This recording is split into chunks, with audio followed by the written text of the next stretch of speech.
गए ने। अज दी खबर च आया पत्तो पहुंच गए ने। पत्तो दे साहिबाना ने 10 फल ने पंजी सिनेमा वेखण चले गए ने। पत्तो दे साहिबाना ने किराए ते जहाज करके मुर्दियां दे पिछे लाता। मुर्दियां ने यह काम किया, जहाज के चारे टायर लाल जहाज हौला होकर समान पाड़ के उतां नूं चढ़ गया है। ये खबर तुहाडे कन्नां विच जबरदस्ती दसियां जा रही ने सोटियां नाल।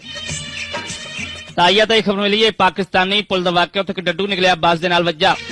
बस चकना चूर हो गई, 36 आदमी हलाक हो गए ने। 8-9 जमीन च दबे गए ने। हाइड बल्लो की वाक़या, उत्थे मुर्दियां ने अपील की है, साडियां कबरां विच VCR ते टैलीविजन ना लवाए गए, मरण तो इनकार कर देंगे। एक गुमशुदा बच्चे की तलाश है जिंदी उम्र 180 साल है। उन्हें